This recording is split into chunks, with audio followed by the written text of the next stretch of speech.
오늘 우리에게 주시는 하나님의 말씀은 신약성서 가운데 두 군데입니다. 베드로후서 1장 그리고 히브리서 11장 36절부터입니다.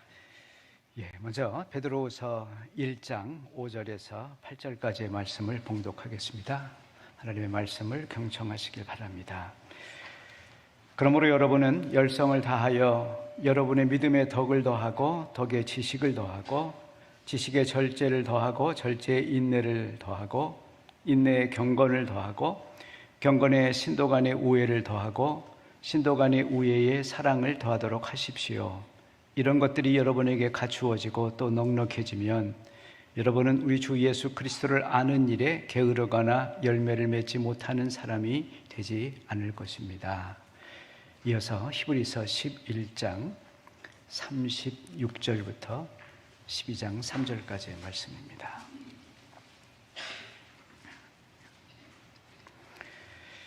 또 어떤 이들은 조롱을 받기도 하고 채찍으로 맞기도 하고 심지어는 결박을 당하기도 하고 감옥에 갇히기까지 하면서 시련을 겪었습니다. 또 그들은 돌로 맞기도 하고 톱질을 당하기도 하고 칼에 맞아 죽기도 하였습니다. 그들은 궁핍을 당하며 고난을 겪으며 학대를 받으면서 양과 염소의 가죽을 입고 떠돌았습니다. 세상은 이런 사람들을 받아들일 만한 곳이 못 되었습니다. 그래서 그들은 광야와 산과 동굴과 땅굴을 헤매며 다녔습니다. 이 사람들은 모두 믿음으로 말미암아 훌륭한 사람이라는 평판은 받았지만 약득든 것을 받지는 못하였습니다. 하나님께서 우리를 위하여 더 좋은 계획을 미리 세워두셔서 우리가 없이는 그들이 완성에 이르지 못하게 하신 것입니다. 그러므로 이렇게 구름대와 같이 수많은 증인이 우리를 둘러싸고 있으니 우리도 갖가지 무거운 짐과 얽매는 죄를 벗어버리고 우리 앞에 놓인 다름질을 참으면서 달려갑시다. 믿음의 창시자요 완성자이신 예수를 바라봅시다. 그는 자기 앞에 놓여있는 기쁨을 내다보고서 부끄러움을 마음에 두지 않으시고 십자가를 참으셨습니다. 그리하여 그는 하나님의 보좌 오른쪽에 앉으셨습니다. 자기에 대한 죄인들의 이러한 반항을 잘 참아내신 분을 생각하십시오. 그리하면 여러분은 낙심하여 지치는 일이 없을 것입니다. 아멘. 네, 우리 교회 올해 표어가 하나님의 성품에 참여하는 교회, 하나님의 성품을 닮아가는 교회, 그렇게 정했습니다. 베드로후서 본문에서는 모든 피조물 가운데 우리 인간에게 주신 특권이 있는데 그것은 하나님의 성품을 닮을 수 있는 그런 특권을 주셨다고 했습니다.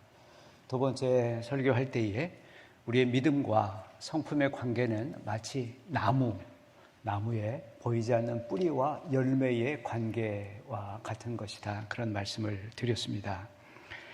오늘 특별히 5절 이하에서 베드로 사도는 우리가 닮아야 할 하나님의 성품의 목록이 무엇인지 그것을 이야기해주고 있습니다. 믿음으로부터 시작해서 지식과 절제와 인내, 경건, 신도 간의 우애, 그리고 사랑, 그렇게 제시를 했습니다. 성품이라고 하는 말은 좋은 삶의 태도, 일관된 그러한 태도를 가리켜서 하는 말입니다. 그래서 흔히 그런 것과 덕이라고 하는 말과 종종 혼용이 되고, 저도 설교 가운데 덕이라고 하는 말씀을 드릴 때는 그것이 곧 성품을 이야기하는 거다, 그렇게 이해하시면 되겠습니다. 아무튼 베드로가 살던 당시의 헬라 문화권에서는 여러분이 잘 아는 소크라테스나 아리스토텔레스 이런 사람들이 힘써 강조했던 4가지 덕이 있었습니다. 그것은 바로 지혜, 신중함이라고 하는 지혜, 그 다음에 용기, 그 다음에 절제, 그 다음에 정의, 그렇게 4가지가 당시 훌륭한 인격, 행복에 이르는 길로 강조되었습니다. 베드로가 제시한 것 가운데 지식은 아마 지혜에 해당할 듯 싶고요. 절제는 같은 말뜻이 되겠습니다. 그러고 보면 인내와 경건, 그리고 형제 우애와 사랑, 이 4가지는 당시 헬라 문화, 헬라 철학과는 상당히 다른 독특한 기독교 고유한 덕임을 알 수 있습니다. 다음 한 3주 정도 이 덕들을 중심으로 해서 말씀을 좀 더 전하도록 하겠습니다. 오늘은 인내에 대해서 함께 말씀을 나누겠습니다. 헬라 문화, 헬라 시대와 달리 그 당시 기독교인에게, 헬라 문화권과 달리 당시의 기독교인에게 인내라고 하는 덕목은 아주 중요한 덕목이었습니다. 왜냐하면 당시 교회의 형편, 교회의 역사적 배경이 그럴 수밖에 없었기 때문입니다. 313년에 로마 황제 콘스탄티누스가 모든 종교의, 제국 내 모든 종교의 자유를 공인할 때까지 기독교는 약 300년 동안 아주 엄한 시련의 기간, 박해의 기간을 거쳤습니다. 마태복음 24장을 보면 끝까지 참고 견디는 자는 구원을 받을 것이다, 그렇게 예수님이 말씀했습니다. 야고보서 1장에서 시험을 참는 자는 생명의 면류관을 얻을 것이다, 그렇게 말씀을 하고요. 계시록 3장에서는 이렇게 말씀합니다. 10절에서 인내하라고 하는 내 말을 네가 지켰으니 온 세상에 닥쳐올 시험을 받을 때에 나도 너를 지켜주겠다. 내가 곧 가겠다. 너는 네가 가지고 있는 것을 굳게 붙잡아서 아무도 너의 면류관을 빼앗지 못하게 하라. 예수님, 사도들, 그리고 초대교회의 모든 교부들도 일관되게 공통적으로 강조했던 것이 바로 인내라고 하는 덕이었습니다. 그런데 지금 우리가 살아가는 21세기에 특별히 우리나라의 신앙생활하는 우리들의 가운데 신앙 때문에 박해받을 일이 없습니다. 이런 시대에도 굳이 옛날 박해 시대에 강조되었던 인내를 우리가 강조를 다시 해야 할까? 그런 의문이 듭니다. 답은 그럼에도 중요하다라고 하는 것입니다. 왜냐하면 인내라고 하는 이 덕은 우리 인간관계, 우리의 사회생활만 아니라 신앙생활에 아주 기묘한 그런 덕목이기 때문에 그렇습니다. 인내는 무엇보다도 우리의 구원에 큰 힘이 되는 것입니다. 무슨 말씀이냐면 하나님의 여러 성품이 있습니다만 하나님이 오래 참아주시는 것이야말로 우리가 구원받은 중요한 이유라고 하는 것입니다. 우리 모두는 구원받을 자격이나 공로가 충분해서 구원받은 사람은 없습니다. 우리가 구원받은 이유가 있다면 그것은 오직 하나, 하나님께서 우리를 참아주시고 기다려주신 덕분이라고 하는 것입니다. 만약 우리가 죄를 짓고 악을 행할 때마다 하나님이 벌을 주셨다면 아마 이 자리에 계실 수 있는 분은 거의 없으리라, 그렇게 생각이 됩니다. 하나님께서 우리를 참아주시는 것은 단지 우리의 죄나 악행만이 아닙니다. 가만 생각해 보면 하나님이 우리의 기도도 참 많이 참아주시는 것 같습니다. 우리 똑같은 비슷한 기도 제목 수천 번, 수만 번도 더 하는데요. 그런데 하나님은 여전히 경청하십니다. 아무개야, 그만 좀 해라. 야, 좋은 말도 한두 번이지, 부탁도 한두 번이지, 그럴 법도 한데 하나님은 지금도 귀를 기울여 우리의 기도를 듣고 계십니다. 하나님이 이렇게 오래 참으시니까 사람들 가운데는 하나님을 우습게 보는 사람들이 있습니다. 오해합니다. 로마서 2장에서 바울이 이렇게 얘기하죠. 하나님께서 오래 참으시는 이유가 여러분이 회개케 하려고 하는 것임을 알지 못하고 오히려 하나님을 무시하고 업신여깁니다. 바울은 그런 생각을 하는 사람들에게 이렇게 경고를 이어서 하고 있습니다. 그렇게 생각하는 사람들은 심판날에 받을 하나님의 진노를 자기 머리에 겹겹이 쌓고 있는 것입니다. 인내는 우리 하나님의 성품일 뿐만 아니라 우리의 신앙, 우리의 믿음, 우리의 소망, 그리고 우리의 사랑과 아주 밀접하게 관련된 덕목이기도 합니다. 우선 인내라고 하는 것은 믿음입니다. 믿음이란 달리 표현하면 인내하는 것이다, 그렇게 표현할 수 있겠습니다. 베드로가 사용했던 이 믿음이란 말은 우리가 지금 생각하고 사용하는 믿는다, 그것과는 상당히 다른 뉘앙스와 상당히 다른 무게를 지녔습니다.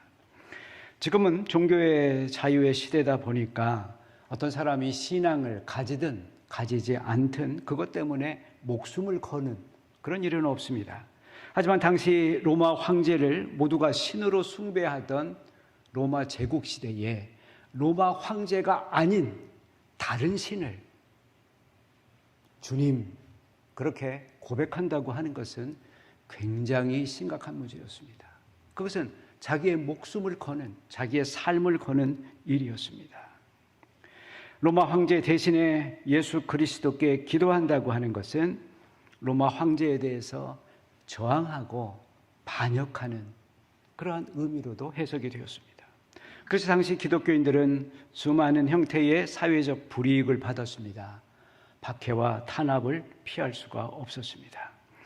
오늘 읽은 두 번째 본문 히브리서 11장, 12장, 특별히 11장을 우리가 믿음의 장이다. 믿음이 무엇인가? 믿음의 사람들이 누구인가 하는 것을 쭉 열거하고 있습니다. 12장 1절을 보면 구름대와 같이 수많은 증인들이 있다. 허다한 증인들이 있다. 그렇게 표현했습니다. 그들이 어떤 사람들이고 누구인가 하는 건 그 앞장 11장 36절 이하에서 묘사를 잘 하고 있습니다. 어떤 이들은 조롱을 받기도 하고 채찍으로 맞기도 하고 결박을 당하기도 하고 옥에 갇히기까지 하면서 시련을 겪었습니다. 그들은 돌로 맞기도 하고 톱질을 당하기도 하고 칼에 맞아 죽기도 하였습니다.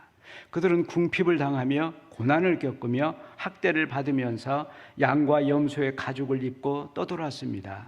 세상이 받아주질 않아서 그들은 광야와 산과 동굴과 땅굴을 헤매며 떠돌았습니다. 이들 이름 없는 수많은 사람들을 가리켜서 성경은 증인이다 그렇게 표현하고 있습니다. 증인이라고 하는 이 단어는 헬라어로 마르티스라고 하는 단어입니다. 마르티스, 영어의 마터라고 하는 순교자라고 하는 말뜻이기도 합니다.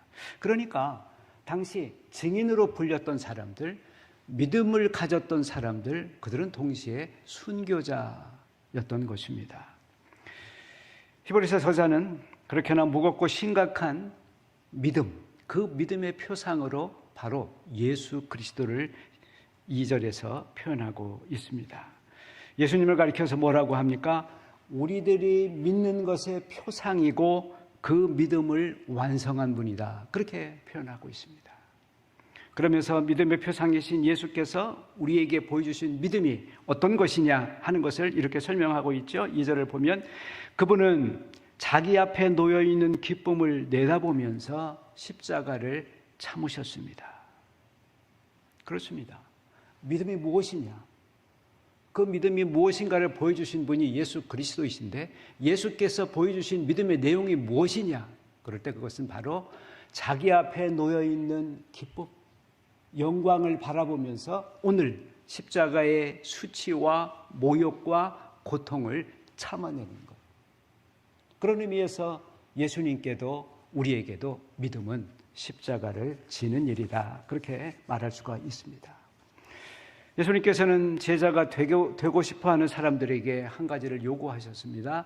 네 십자가를 지고 나를 쫓아와라. 요즘 선생님들처럼 돈을 내라든지 혹은 말을 잘 들어야 되든지 그런 요구를 하시지 않고 네가 짊어져야 할 너에게 운명처럼 주어진 네 몫의 십자가를 져라 라고 하는 것입니다. 우리들이 지고 있는 십자가 그 크기나 그 무게는 각기 다를 것입니다. 모양도 천차만별일 것입니다. 어떤 사람에게는 민족 복음화와 같은 거대한 일일 것입니다. 어떤 사람에게는 자기 가족, 식구들을 돌보는 일일 것입니다. 어떤 사람에게는 연약한 자기 몸뚱아리 하나를 건사하는 것, 그것일 것입니다. 살다가 보면 주변에 보면 좀 평탄한 길을 걷는 사람이 있는가 하면 어떤 사람은 꿈을 이야기하는 것조차 사치스러울 만큼 그렇게 고된 삶을 살아가는 사람도 적지 않습니다. 일일이 그 많은 십자가의 크기와 무게와 모양을 설명할 수는 없습니다. 하지만 누구나가 예외 없이 지는 십자가가 하나 있습니다. 그것은 바로 우리가 태어나고 살아가야 되는 그 시대가 메워준 시대의 십자가입니다. 글쎄요, 어느 세대건 내가 태어나고 내가 자란 시대가 좋았다, 그렇게 말할 사람이 많지 않을 것입니다. 다 자기 시대는 어려웠다고 말할 것입니다. 그런데 사실 가만 생각해 보면 지금 8, 9학년 되신 어르신들, 그분의 시대가 그래도 어렵지 않았나 이런 생각이 됩니다. 어릴 때에 일제강점기를 거쳤습니다. 청소년기에 한국 전쟁을 겪어서 피난을 하거나 아니면 군대에 징집되었습니다. 중년에 극심한 경제적 가난, 그리고 지금은 힘없는 백발 노인들이 되었습니다. 한 10년 전에 영화 여러분 거의 보셨죠? 국제시장이라고 아마 여러분 머릿속에 보신 분들은 잘 남아있을 것입니다. 거기 덕수라고 하는 이름을 가진 주인공이 등장을 합니다. 흥남 철수 때에 아버지와 헤어졌습니다. 아버지의 손을 놓았는데 어쩔 수 없이 피난민들이 뒤엉켜서 헤어지게 되는데 아버지가 부탁을 하죠. 내가 없으면 네가 우리 집 가장이다. 가정을 잘 돌보도록 해라. 학생 시절에 부산에서 피난민 생활을 했습니다. 청년 시절에는 광부가 되어서 돈 벌러 독일로 갔습니다. 나중에는 기술 근로자로 베트남 전쟁터에 부상도 당했습니다. 그의 어렸을 적 꿈이 선장이었는데 그 꿈을 일찍 접어야 했습니다. 덕수에게 삶이란 그 모진 세월을 견뎌내는 것이었습니다. 뭐 대단한 게 아니라 그냥 살아나는 것, 살아남는 것, 생존하는 것, 그것이 그의 삶의 유일한 희망이었습니다.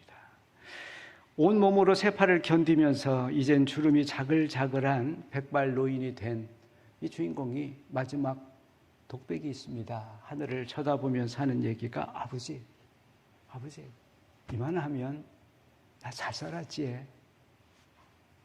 그리고 한마디를 덧붙이죠. 그런데 정말 힘들었습니다. 정말 힘들었습니다. 성공한 인생이 무엇이겠습니까? 대단한, 굉장한 그런 업적을 이룬 것만은 아닐 것입니다. 영화 속에 나오는 주인공처럼 어쩌면 운명처럼 주어진 그 고단한 삶을 포기하거나 혹은 도피하지 않고 그 삶의 십자가를 지고 묵묵히 하루하루를 걸어가는 것. 그래서 언젠가 우리가 하나님의 나라에 가는 날, 아무개야, 너 정말 그 무거운 십자가를 지고 고생이 많았다. 혹시 다른 사람은 모를지 몰라도 나는 네가 고생한 거 다 알고 있다. 수고했다. 우리가 그 하나님 한마디를 하나님으로부터 들을 수 있다면 저는 어쩌면 그것만으로도 우리가 성공적인 삶을 산 건 아닐까 이렇게 감히 생각해 봅니다. 인내는 소망과도 밀접하게 관련되어 있습니다. 신약성서를 보면 박해 시대에 쓰여진 책들이 대부분이어서 인내라고 하는 말과 소망이라고 하는 말은 거의 동의어로 같은 뜻으로 사용되고 있습니다. 믿음이란 견디는 것이고 견딘다고 하는 말은 소망을 갖는다고 하는 것입니다.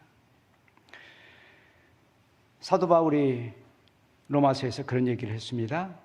여러분, 환난은 인내를 낳습니다. 그리고 인내는 우리를 연단시킵니다. 그렇게 되면 우리가 바라던 소망이 이루어집니다. 환난은 인내를, 인내는 연단을, 연단은 소망을 이룬다고 말씀했습니다. 바울의 선교를 도왔던, 그와 함께했던 동역자들이 많이 있습니다. 그 중에 데마라고 하는 사람이 등장을 하는데요. 그럼 바울과 함께 사역할 정도로 초기 교회에 굉장히 존경받는 지도자였던 것 같습니다. 그런데 무슨 연유인지 이 사람이 나중에 바울과 더 이상 동역하지 않고 바울을 떠나갔다고 했습니다. 디모데후서 4장을 보면 바울이 너무나 서운해서 이 데마라고 하는 사람을 이렇게 표현합니다. 데마는 이 세상을 사랑해서 나를 버리고 떠나갔다. 그렇게 표현합니다.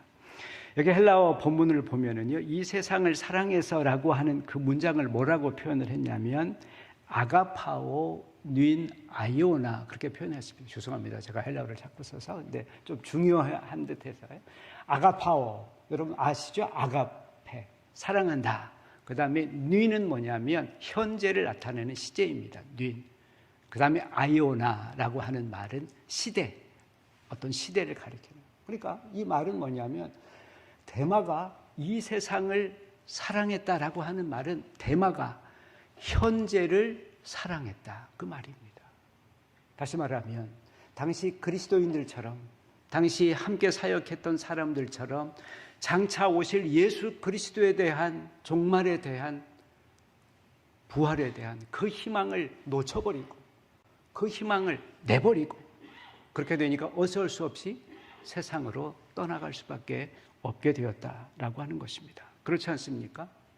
우리가 소망을 가지면 쉽게 견딜 수 있습니다. 하지만 소망을 잃어버리거나 내버리는 순간 우리의 인내심은 한순간에 바닥이 나는 것입니다.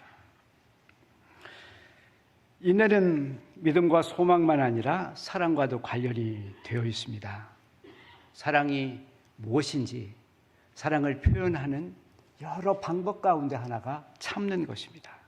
고린도전서 13장을 우리가 사랑장이라고 하죠. 사랑을 여러 말로 설명을 하고 있습니다. 그 중에 3번이나 반복해서 나오는 표현이 있습니다. 그 말은 뭐냐면요, 인내였습니다. 이렇게 되어 있습니다. 사랑은 오래 참습니다. 사랑은 모든 걸 견뎌냅니다. 사랑은 모든 걸 참아냅니다. 사랑을 표현하는 여러 가지 말이 있고 그것을 표현하는 여러 가지 행동들이 있지만 그 여러 가지 중에 정말 중요한 게 뭐냐면 사랑은 견디는 것입니다. 참아내는 것입니다. 참아주는 것입니다. 우리들의 생활에서 사랑만큼 자주 쓰는 말이 없습니다. 그러나 사랑만큼 귀한 것, 사랑만큼 어려운 것도 없습니다. 바울은 사랑을 오래 참고 기다릴 줄 아는 것이라고 말했습니다. 우리가 믿음 때문에 남의 오해와 때로는 박해와 시련을 견딜 때에 그것은 우리가 하나님을 사랑하는 것입니다. 우리가 변명하고 싶을 때, 한마디를 톡 쏘아주고 싶을 때 꼭 참을 수 있다면 그것은 우리가 형제를 사랑하는 그런 일입니다. 아이를 기르다가 보면 답답해서 정말 화가 날 때가 굉장히 많습니다. 야, 나이가 몇인데 아직도 저렇게 저 모양일까? 왜 아직도 저걸 못하지? 내가 몇 번이나 얘기했는데 아직도 그걸 못 고치지? 저도 많이 들었던 얘기고 또 많이 했던 이야기이기도 합니다. 좋은 부모가 된다고 하는 것. 아니, 사실 모든 인간관계에서 좋은 관계를 맺는다고 하는 것. 그 중에 제일은 참아주는 겁니다. 견디는 겁니다. 자, 그런데 이렇게나 중요한 인내라고 하는 덕을 우리가 어떻게 습득할 수 있습니까? 어떻게 인내라고 하는 덕을 훈련할 수 있습니까? 모든 덕목이 그렇겠습니다만 인내라고 하는 덕도 타고나는 게 아닙니다. 훈련해서 습득해야만 하는 것입니다. 여러분 가운데 반려동물을 기르시죠? 저는 기르지 않습니다만 반려동물 관련한 텔레비전 프로그램이 참 많습니다. 그 모든 프로그램을 즐겨보는데 그중에 공통적으로 특별히 개를 훈련시킬 때 하는 말이 있습니다. 가장 먼저 가르치는 게 뭐예요? 기다려. 간식을 앞에 두고 또 음식을 앞에 두고 주인이 기다려. 너가 먹으라고 할 때까지. 앉아. 그런 것들을 되게 가르칩니다. 그걸 잘해야 그 다음에 더 높은 수준의 훈련도 개에게 할 수 있습니다. 강아지만 훈련할 때에 인내, 기다림이 필요한 게 아닙니다. 아주 어린 아기들도 인간이 되기 위해서 나중 커서 어른이 돼서 성공하려면 인내하는 법을 배워야 됩니다. 오래전에 미국 스탠퍼드 대학에서 마시멜로 테스트라고 하는 그런 실험이 있었습니다. 어떤 내용이냐면요. 유치원에서 선생님이 테이블 위에다가 아이들이 좋아하는 마시멜로 과자를 놓습니다. 그러면서 그거를 놓고 나가면서 한마디를 하죠. 선생님이 돌아올 때까지 먹지 않고 기다려. 그렇게 하고 나갑니다. 그리고 카메라가 돌아가기 시작합니다. 어떤 일이 벌어졌을까요? 거기 앉은 여러 아이들 가운데 한둘은 그 유혹을 참지 못하고 그것을 눈치 보면서 먹습니다. 반대로 또 선생님이 돌아오실 때까지 참아 기다리는 아이들도 있습니다. 수십 년의 세월 후에 추적 조사를 했습니다. 그때 실험에 참여했던 아이들, 그들은 나중에 어떤 사람이 되었을까? 여러분 답은 여러분이 상상하는 그대로입니다. 마시멜로를 꼭 참았던, 선생님이 올 때까지 기다렸던 아이들은 대부분 성공할 수 있었습니다. 그러나 그거를 참지 못했던 아이들은 그렇게 기대했던 만큼 성공하지는 못했습니다.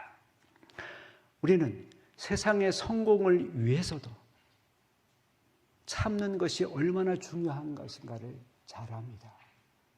하물며 우리가 영적으로 성장하길 원한다면, 하나님의 거룩하시고 그 높으신 그 크신 성품을 닮으려 한다면 이 참는 것, 이거 정도야 우리가 우선적으로 배워야 하고 훈련해야 될 그런 덕이 아닌가라고 하는 것입니다. 옛날 농경사회와 달리 지금 기술사회에선, 이 산업사회에선 참는 거 배우는 게 어려워졌습니다. 과거 농사 지을 땐 인내라고 하는 건 수월하게 배우는 덕목이었습니다. 왜요? 봄에 씨 뿌리면 무슨 일이 있어도 가을까지는 기다려야 합니다. 씨 뿌리고 다음 날 먹을 수는 없기 때문입니다. 그러나 산업사회가 되니까, 기술이 발전하니까 시간의 속도도 빨라졌습니다. 우리가 디지털 시대를 살아가죠. 디지털 기술은 아예 실시간입니다. 데이터를 입력하면 동시에 출력이 됩니다. 모든 것은 즉각적이고 동시적입니다. 그러니 기다릴 이유가 하등 없게 되었습니다. 이런 초스피드 시대에 인내를 습득하는 길이 무엇일까? 따로 없죠. 길이 있다면 오직 하나 있습니다. 그것은 인내를 배울 수 있는 고난과 시련에 맞닥뜨리는 것입니다. 고난과 시련을 오래 견디다 보면 인내라고 하는 덕은 저절로 생겨납니다. 마치 헬스장에 가서 처음에 무겁지만 어쨌거나 들고 버티면 조금씩 근력이 생기는 것 같습니다. 말하자면 인내라고 하는 덕목은 오직 고통을 버티는 것, 시련을 참는 것, 그럴 때 인내라고 하는 덕은 우리 몸에 익숙해집니다. 그러므로 인내하는 사람이 되고자 한다면 하나님의 여러 성품 가운데 오래 참으신 그 성품을 담고자 한다면 시련과 고통이 올 때에 그것을 대하는 우리들의 마음의 태도, 마음의 자세를 바꿔야만 합니다. 오늘 읽은 베드로 본문, 베드로 후서 그 책이 아니라 앞장, 베드로 전서에 보면은요, 베드로 전서 1장 6절, 혹시 찾으신 분 있습니까? 베드로 전서 1장 6절을 보면 사도께서 이렇게 말씀하고 있습니다. 여러분은 지금 잠시 동안 여러 가지 시련 속에서 슬픔을 당하게 되었다 하더라도 기뻐하십시오. 우리가 이런 슬픔, 시련을 당할 때 보통 원망하고 불평하고 좌절하고 도망치고 이러잖아요. 근데 베드로 사도는 이런 일을 당하거든 기뻐하십시오. 왜냐하면 하나님께서 여러분의 믿음을 단련하셔서 예수 그리스도께서 나타나실 때에 칭찬과 영광과 존귀를 얻게 해주실 것이기 때문입니다. 기뻐하십시오. 왜냐하면 그것은 여러분에게 상을 주시기 위한 하나님의 특별한 훈련의 계획 속에 있기 때문입니다. 그렇게 말씀을 하고 있습니다. 시련을 기뻐하십시오. 제가 큰 소리로 읽었습니다만, 자신 있게 읽었습니다만, 읽기는 쉽고 말하기도 쉽지만 그대로 행동하기는 어렵습니다. 여러분만 아니라 저에겐 더 어렵습니다. 건강이 중요한 걸 알지만 즐겁게 운동하는 사람이 몇이나 됩니까? 다 늘어지고 싶고 퍼지고 싶은 거. 그게 우리들의 본성입니다. 하지만 인내라고 하는 훌륭한 하나님의 성품을 원한다면, 그것도 정말로 간절히 원한다면 훈련을 받아야 되겠죠. 재련소에서 연단된, 그래서 모든 불순물을 제거한, 그리고 웬만한 건습보다 아주 단단한 그런 보물로 재탄생이 되려면, 그러면 풀무불 속에 내던져져야만 합니다. 그리고 망치질도 당해야 합니다. 고난과 시련 가운데 계신 분이 있습니까? 그나마 위로가 되는 건 십자가라고 하는 게 나만 지는 게 아니라고 하는 것입니다. 물론 내가 진 십자가가 가장 무겁고 가장 힘들어 보일 때가 많지만 모든 사람들이 다 그 나름의 십자가를 지고 있습니다. 밤에 멀리서 아파트 단지의 불빛을 보십시오. 집집마다 불이 켜졌고 불꽃이 아주 아름답습니다. 꽃밭 같습니다. 그러나 어느 집에 가까이 가서 그 집 안을 들여다보십시오. 모든 집마다 한두 가지 말할 수 없는 아픔과 고통과 상처들을 부여안고 다들 그렇게들 살아갑니다. 멀리서 숲을 보면 아름답지만 들어가 보십시오. 부러진 나무, 뽑힌 나무, 상처 투성이의 식물들이 그 안에 가득합니다. 이것보다 더 큰 위로가 우리에게 있다면 그것은 우리의 믿음의 창시자여 우리 믿음을 완성하시는 예수 그리스도께서 친히 그분도 십자가라고 하는 고통을 지셨다고 하는 겁니다. 무엇보다 그분이 지신 십자가는 우리의 것과는 비교가 되지 않을 만큼 크고 무거운 십자가였습니다. 우린 지금 교회력으로 사순절 두 번째 주를 지나고 있습니다. 모든 기간에 그럴 수 있으면 좋겠습니다만 특별히 이 사순절 기간 동안 예수 그리스도의 십자가를 묵상하고 돌아보는 시간이었으면 좋겠습니다. 예수 그리스도, 그분은 오늘 히브리서 말씀대로 자기 앞에 놓인 기쁨을 내다보고서 부끄러움도 고통도 참으셨습니다. 그리하여 마침내 하나님의 보좌 오른쪽에 앉으셨습니다.